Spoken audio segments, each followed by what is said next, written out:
Assalamualaikum warahmatullahi wabarakatuh. Perkenalkan, nama saya Leo Yunugroho dari Fakultas Bahasa di sini. Di sini kita akan membahas tentang AI. Iya benar. Dampaknya ke depannya apa? Dampak buruk, dampak positif, serta pengalaman-pengalaman. Sebelumnya teman-teman di sini tahu gak sih apa itu AI? Ya mungkin kalau dalam kehidupanku sendiri ya, kehidupan pribadi itu ya pasti kenal lah gitu apa itu AI. Cuman kan AI ini baru berkembang baru-baru ini nih, tahun-tahun ini. Ya itu pun gara-gara beberapa kayak contoh aplikasi-aplikasi pembuat cover lagu ataupun cover gambar. Ya itu sih yang bikin AI terkenal gitu. Kalau mungkin nih temanku yang di sebelahnya lagi nih tahu nggak sih tentang AI itu kayak gimana? Kalau menurut saya sih AI itu istilahnya artificial intelligence. Kita Ya, bisa menggunakan seperti untuk menelpon, nonton video online, terus bisa menjadi partner speaking kita untuk mengetes public speaking, ya mungkin begitu sih. Ya, berdasarkan Pengalaman saya pribadi nih, ya, ya kemarin itu beberapa bulan yang lalu ya, saya pernah menggunakan nih salah satu aplikasi AI public speaking bahasa Inggris. Ya cukup banyak pengalaman sih, tambahan intonasi, tambahan apa itu namanya, grammar Grammar, apa ya, grammar grammar. lagi gitu ya, memudahkan kita, memperlancar kita untuk ini. Pokoknya memudahkan lah ya, Iya. buat terasanya. Mm-mm. Ada perkembangan sih setelah menggunakan aplikasi AI partner speaking. Kalau saya sendiri sih ini menggunakan ChatGPT ya. Akhir-akhir ini memang memudahkan pekerjaan, terutama mengerjakan tugas, walaupun nggak semuanya langsung kopas gitu. Ya ada plus minusnya lah kalau menggunakan ChatGPT. Kalau minusnya pasti merasa ketergantungan ya dengan AI, dan membuat ya kita sebagai mahasiswa iya, jadi malas gitu. iya benar-benar. Bener kan? Ya Itu mungkin sih tergantung Ya tergantung orangnya juga kalau mindset. ya. ya tapi kiranya nih di sini kan kita kan udah ngebahas AI dan AI ini kan mungkin istilah yang baru kita kenal tuh baru-baru trendy tahun-tahun ini kan. Ya benar. Tapi sebenarnya kita tahu nggak sih kalau AI itu sebenarnya udah ada tuh dari zaman kita semenjak smartphone ini mulai berkembang gitu kan. Kayak Google Maps itu termasuk AI.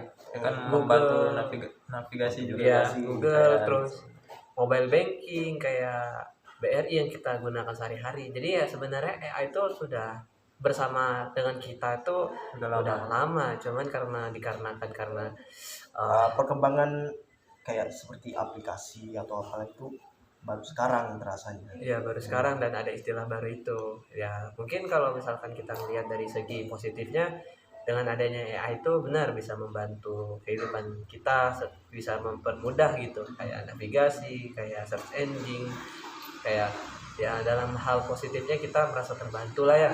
Cuman kalau dipikir-pikir lagi dalam pandangan aku nih, terutama sebagai mahasiswa yang mungkin 50% sudah memanfaatkan teknologi, tapi 50% lagi masih bisa dibilang kolot lah gitu, kolot teknologi gitu. Penggunaan kayak beberapa AI kayak ChatGPT atau bahkan AI lain yang dalam mempermudah kita mendapatkan jawaban itu menurutku membawa dampak yang kurang baik sih.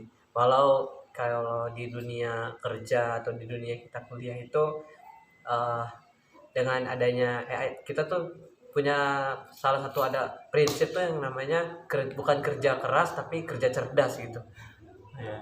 Nah, jadi kalau kita bisa pikir lagi nih, mungkin dengan kehadiran ChatGPT, search engine yang lain yang membantu kita mempermudah pekerjaan kita, itu pasti kayak pekerjaan kita tuh yang harusnya bisa sehari 2 hari itu bahkan bisa dikerjakan dalam waktu sejam atau 2 jam. Tapi Bener banget. bener kan ya? Ya. Padahal ini kita ngerasain banget nih, mungkin Eri juga. Eri kalau misalkan nggak punya kalau kita nggak tahu AI yang membantu dalam hal speaking, dalam grammar, mungkin Eri nanti kayak harus nyari mahasiswa lain gitu atau nyari orang lain untuk hanya sekedar melatih grammarnya doang, dan itu pasti lama banget kan kalau untuk nyari orang biasa gitu, untuk nyari orang biasa yang paham juga grammar, paham juga speaking atau speechnya itu pasti lama. Tapi dengan adanya AI ini, jadinya mungkin proses yang harusnya bisa sehari atau 2 hari itu ya dalam waktu singkat. dalam waktu singkat aja, mungkin bisa sejam atau kurang bahkan. Ya mungkin itu ya, dengan adanya kemajuan AI di zaman sekarang yang makin baik lah gitu, itu secara nggak langsung tuh bisa merubah pola pikir kita gitu, mindset kita gitu. Jadi orang-orang tuh dituntut untuk mengerti teknologi dan kerja cerdas gitu kalau menurut pendapatku pribadi nih. Pendapatnya sangat mantap. Ya kalau Dewa sendiri kayak gimana? apanya? Sudah pernah menggunakan AI belum? Dan Ya itu tadi dalam kerjaan tugas. Dalam mengedit ya, terutama kan ada AI baru ya yang memakai Photoshop, bisa apa? Bisa generate Iya. ya, generate apa tuh? Mengenerate gambar Iya, gitu. gambar. Jadi lebih mudah gitu daripada harus menjawab secara langsung. ya belajar enggak. Tapi kan kalau AI seperti ini bakalan menggantikan pekerjaan Pekerjaan manusia. di masa depan gak sih? Nah, Iya. itu tuh gimana pendapatnya? Ya, Cuma coba sepertinya dampak negatif. Iya, dampak negatif banget Kalau kan. dampak negatif itu ya sudah banyak kan sekarang, seperti penipuan. Ya salah satu kasus kecilnya aja kayak apa ya? Mungkin pekerjaan manusia akan digantikan oleh robot seperti itu. Apalagi kalau melihat pabrik-pabrik yang sekarang ya, kan udah canggih-canggih gitu. ya benar tuh. Jadi para pekerja pabrik gitu pada digantikan ya, benar digantikan. Ya jadi kalau dari pandanganku sendiri ya, hal kayak gini nih emang merupakan suatu fenomena yang bahkan tidak banyak masyarakat itu yang menyetujui kehadiran AI. Ya karena ya faktor-faktor tadi tuh mempengaruhi banget nih, kayak kehilangan pekerjaan manusia digantikan oleh AI gitu kan, digantikan oleh mesin dan teknologi. Terutama kan kita tahu nih yang lagi ngetren nih, AI bisa cover suara, terus AI itu Apa bisa gambar sendiri bahkan sesuai dengan kita tinggal ngetik dan AI langsung bisa tinggal bikin, merintah ya. tinggal memerintah doang. Itu kan otomatis menggantikan peran para orang-orang yang para seniman. Ya, yang udah latihan, Yang- udah kelas. Iya, yang udah Ya. kelas, yang udah Kayak Dapat segampang gitu gitu. bisa tergantikan. Orang yang sudah mungkin bertahun-tahun kuliah di Bener jurusan seni gitu kan. Ya, Aduh, agak udah kasihan juga sih. iya kan, udah capek-capek gitu, ngebuang banyak duit gitu kan hanya untuk latihan bikin gambar, bikin fan art, dan semua itu tergantikan oleh AI gitu ya. Miris lah gitu. Cuman ya bagaimana cara kita untuk bukan menghentikan sih, lebih tepatnya mengontrol gitu. Tak bisa menghentikan sih. Kalau untuk Iya. menghentikan sepertinya enggak ya, Nggak mungkin. Karena zaman ya karena sudah kemajuan zaman, kita juga memang harus gitu. Tapi kita bisa mengontrol. Ya harus Bisa dikontrol aja. membatasi atau mengawasi. ya udah, ini kan apa, harus bisa mengontrol, harus bisa kayak kita tuh harus tetap bisa menguasai lah gitu. Karena ya kita ini udah di era industri 4.0 juga. Jadi era industri sekarang tuh lebih terpacu pada yang namanya teknologi terbarukan. Mereka tuh saling bersaing untuk menciptakan sebuah inovasi baru seperti mobil listrik dan lain sebagainya, yang mereka mengutamakan keramahan lingkungan di dalamnya, dan beberapa fitur baru juga yang pastinya tuh dikendalikan oleh AI. Cuman kalau misalkan tidak didorong oleh kemajuan pola pikir kita sebagai manusianya, maka ketakutan akan kehilangan pekerjaan itu akan menjadi hal yang kita hadapi ke depannya.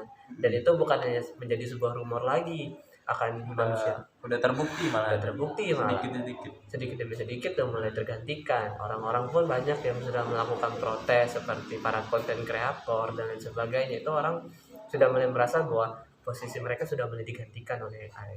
Ya jadi kalau menurutku pribadi, kita lebih mawas lah ya, lebih sebutannya tuh lebih paham tentang AI. tentang AI ini, tentang teknologi ini. Kita harus lebih cakap lagi, karena ya sejatinya manusia itu sebuah inovator dari lahirnya teknologi. Jangan sampai teknologi mendahului manusia, itu yang ditakutkan. Dilakukan banget.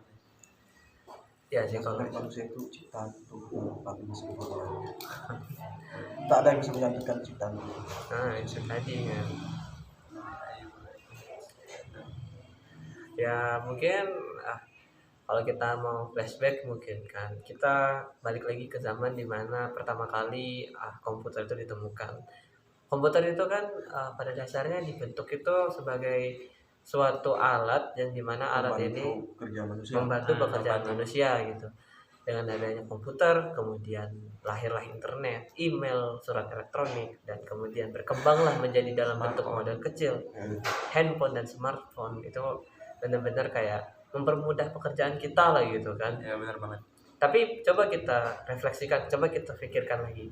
Dulu ketika belum ada yang namanya handphone, belum ada yang namanya email atau surat elektronik, kan biasanya orang berkomunikasi melalui Pakai surat. surat tuh. Nah, kan kalau dengan adanya surat berarti kan memunculkan suatu peran pekerjaan lagi, yakni kantor pos kan. Benar. Ya, Tapi kan semenjak ada email, semenjak ada bahkan zaman sekarang tuh sosial media udah banyak nih merebak nih, kayak Instagram, Twitter, WhatsApp dan lain sebagainya. Jadi orang-orang itu di sisi lain kita bisa menikmati hal positifnya, yakni kita yang mau berhubungan dengan saudara kita, teman yang Dimudahkan banget. dimudahkan banget kan. Iya. Hanya dalam waktu hitungan detik Hitungan bahkan. detik. Detik bahkan. Dulu kan kalau harus pakai surat ada yang pakai Ya kalau mau ngirim surat tuh lewat pos itu dia harus lama ya, lah lama gitu. gitu. Kalau Hari atau berhari-hari gitu kan. berhari-hari gitu. Nah, kalau ini kan enggak. Tapi kan secara tidak langsung kayak itu kayak mengganggu pekerjaan dari pos itu sendiri. iya, menghilangkan lah gitu bahkan kan. Jadi kayak menghilangkan, tapi kan pada endingnya nih sekarang beralih gitu. Banyak mulai lagi manusia itu pada akhirnya akan beradaptasi. Makanya nanti diharapkan walaupun perkembangan AI nanti akan semakin besar, akan semakin tinggi pada zaman yang akan datang, diharapkan pemerintah itu sudah melakukan sebuah Ada solusi lah ya. solusi lah gitu, dengan cara ya memajukan pola pikir dari sumber daya manusia itu sendiri. Itu kalau dari aku ya.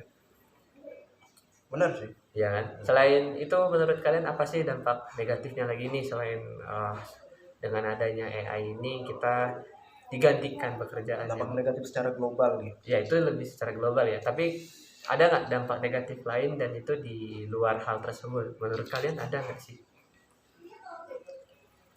Mungkin dampak lain dari AI ini adalah yang terjadi di sosial media ya, dari cyberbullying atau terjadinya penipuan-penipuan di internet, dari kayak misalnya belanja online gitu, ada yang ditipu atau ada yang diretas gitu. Nah, Ya mungkin kalau dari Eri bagaimana mungkin dari menanggapi perkataan dari Leo tadi? Kalau cyberbullying itu kan memang perantaranya AI, tapi penggunanya kan tetap manusia. nah itu juga. Nah ya itu Sensitif. Nah itu tergantung. ya lebih kembali lagi ya, Iya itu juga lebih sih. ke solusi. Nah tapi kan kita kalau kita mau membahas soal cyberbullying nih, ya kan walaupun yang melakukan itu sebuah manusia kan, tapi dalam prosesnya nih dulu tuh sebelum ada yang namanya UU ITE, orang-orang tuh bisa melakukan hate speech atau bisa dibilang komentar yang mengandung unsur kebencian itu secara bebas di sosial media. Nah, sekarang udah ada undang-undangnya. Ya Udah sudah dilarang. sudah undang-undangnya, sudah ada polisi cybernya juga. Jadi kayak orang-orang yang melakukan itu juga pasti kemungkinan bisa ditelusuri lah. Cuman kan kalau dulu di mana kita masih belum terlalu menguasai AI, pengetahuan tentang AI, orang-orang tuh berbicara di sosial media itu kan bisa menggunakan avatar yang lain, bisa menggunakan username yang lain, Bisa dari jadi orang lain. bisa menjadi orang Iya. lain gitu. Nah itu salah satu dampak yang dimana apabila kita tidak menemukan suatu solusinya, itu bisa menyebabkan kayak ketimpangan sosial, kayak tadi bullying dan lain sebagainya, hate speech, terus penyebaran sara dan lain sebagainya. kayak bebas gitu di internet. Ya. Padahal kan nggak boleh. Ya tetap aja harus ada beretika kita Ya kan. beretika walaupun di dalam internet ya harus samain lah sama dunia real life. Iya, harus tetap Jangan asal-asalan gitu. jangan asal-asalan, dan ya kita nggak boleh sembarangan lah gitu, harus menghargai orang lain juga kan jatuhnya. Tapi dengan adanya kekurangan-kekurangan tersebut juga bisa muncul dan timbul apabila tidak adanya undang-undang ITE tadi, perlindungan tadi. Nah, selanjutnya kan tadi Leo tadi sempat menyinggung soal adanya kejahatan kayak penipuan, modus penipuan online dan lain sebagainya. Nah, Udah banyak sih kejadian kayak melihat di Instagram misalnya di Facebook itu banyak yang kena. ya kayak COD apa Ya, gitu COD kan. tuh. COD Oh, tuh wah parah sih itu. Banyak kasihan juga sih para kurir-kurirnya. Kurirnya yang nggak bersalahnya tuh Tapi kurir sebenarnya gitu.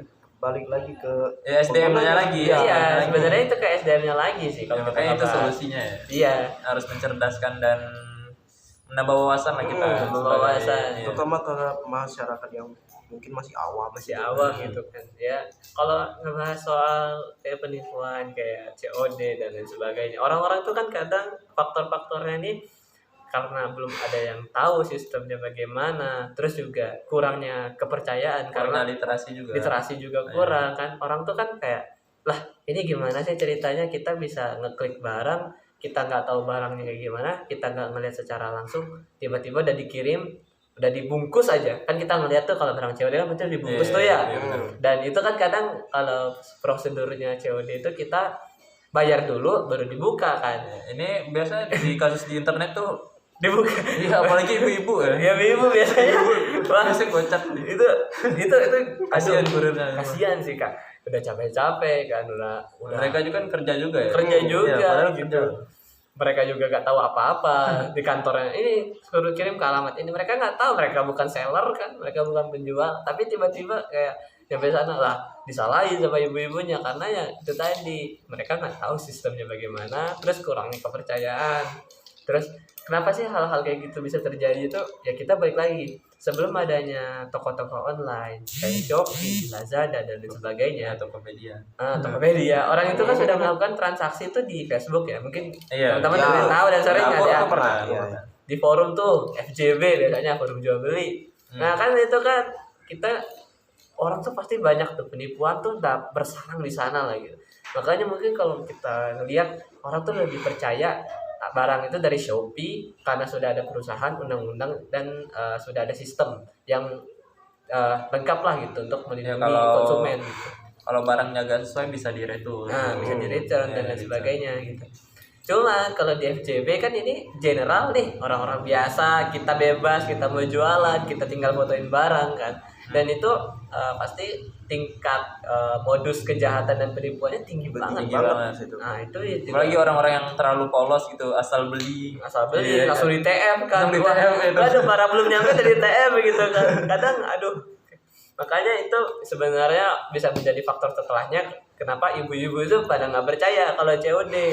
Pada nggak. Makanya itu kadang sebenarnya bisa menjadi salah manusianya, bisa menjadi salah juga sistemnya. Balik lagi kita tuh Balik harus lagi ke cara kita menggunakannya gitu. iya, Harus bijak lah ya. bijak lah ya, harus ada sosialisasi dan lain sebagainya gitu. Literasi mungkin. Terus tadi kan kejahatan yang terakhir nih yang sempat diomongin sama Leo tuh soal adanya hackering atau namanya orang tuh pembajakan lah. Pembajakan ya, di mana website, sosial media, terus juga ya biasanya mungkin kalau di kalangan kita nih anak-anak muda nih, apa sih yang paling sering dihack? Akun game, Iya game. akun Akun email, email, terus akun sosmed. sosmed. Aduh, jadi YouTube. Instagram hilang nih, kayak aku nih kebetulan kemarin hilang Instagramku kan. Karena kejahatan-kejahatan seperti itu tuh bisa muncul karena ya adanya sebuah hal yang baru. Makanya mungkin kalau dalam suatu perkembangan kita harus siap menerima konsekuensinya, baik itu dalam hal yang baik maupun hal yang buruk. Termasuk tadi peretasan. Terus kira-kira apa sih yang bisa menyebabkan peretasan ini nih dinyatakan sebagai sebuah kejahatan? Ya karena orang-orang ini kan bisa menggunakan akun kita untuk hal-hal lain gitu. Bisa Karena pencemaran itu nama juga baik. merupakan data diri kita juga kan. Nah. Data situ. Belum lagi mungkin kalau ada yang pakai emailnya nih, mungkin kalau kita yang belum pintar-pintar banget, satu email tuh dihubungkan dengan beberapa aplikasi, dan bahkan aplikasi yang kita tuh naruh data diri tadi kan, seperti yang dikatakan tadi. Facebook, Instagram itu kan memerlukan data diri. Nah, data diri, apalagi ada Dana, kita tahu mobile Nah, banking. Nah, ya. mobile banking itu kan kadang harus pakai email juga kan. Hmm. Nah, itu yang paling ditakutkan, dan itu tuh masih belum mendapatkan kayak solusi yang baik. Solusinya itu. Belum ada perlindungannya secara pasti, dan belum ada kekuatan hukum tetap. Mungkin Kemarin sudah ada kan gitu. ada kasus nih, kalau nginstal aplikasi gitu ntar mobile bankingnya ke apa? Bisa kertas gitu. Bisa kertas. Ya, Nah, terus apa? Duitnya hilang gitu. ya, ini bisa Data hilang kan, sendiri. saldonya hilang kan. Saldonya hilang. Bisa hilang kesedot. Nah, itu menurutku tuh suatu hal yang harus menjadi perhatian juga bagi kita sebagai pengguna masyarakat dan juga pemerintah. Pemerintah juga ya. Berarti ya kalau misalkan nih kita nih ngebicarakan soal solusi nih, kan seperti yang aku bilang, kalau dalam hal AI ini ada dampak positif dan ada dampak negatif. Dampak negatifnya tadi sudah disebutkan. Dan apa sih kira-kira solusi yang paling tepat nih kalau menurut kalian nih? Ya balik lagi dengan cara kita menanggapi perubahan, terus Harus perbanyak pintar-pintar. literasi ya, terutama bagi kaum awam kan, terutama generasi tua gitu. Ya, nah berarti kan solusinya kita sebagai manusianya juga harus berkembang. Jangan lupakan kita nih masyarakat Indonesia ini merupakan masyarakat dengan tingkat literasi terendah. Itu yang harus kita perhatikan. Berarti perbanyak literasi, jangan malas baca, biar kita nggak sesat gitu. Dan mempelajari. Ya, kita juga harus sering share-share lah sebagai mahasiswa kan ya. Iya, sebagai Kita kan mahasiswa lebih lebih aware lah. ya, lebih aware dan mengerti Dan lah. punya kemampuan untuk Makanya selain kita sebagai mahasiswa maupun sebagai masyarakat, peran pemerintah juga harus ada. UU ITE ini sudah dilaksanakan. UU ITE ini menganut tentang transaksi elektronik serta mengenai yang tadi hate speech dan lain sebagainya. Cuman dalam hal pelaksanaannya mungkin masih tertuju pada sosial media, pada hal-hal yang berujung pada hate speech dan lain sebagainya. Sementara untuk peretasan dan lain sebagainya masih kurang. Jadi mungkin mungkin ditingkatkan lagi ya. Ya, mungkin ditingkatkan lagi pengawasan dan lebih ke keefektifannya. Ya, mungkin sekian sih dari aku sih. dari kami. Dari Ya, kami dari ya. kami sekian sih. Gua sih. Ya, sekian podcast kita malam ini ya. Di malam Senin. Malam yang sangat-sangat. Ya, Apabila ada kekurangan dari ya podcast apabila kami, kekurangan kami atau mohon maaf. pengetahuan yang salah atau pengucapan yang salah, kami mohon maaf. Dan dikoreksi. Iya. Ya, wassalamualaikum warahmatullahi wabarakatuh. Waalaikumsalam.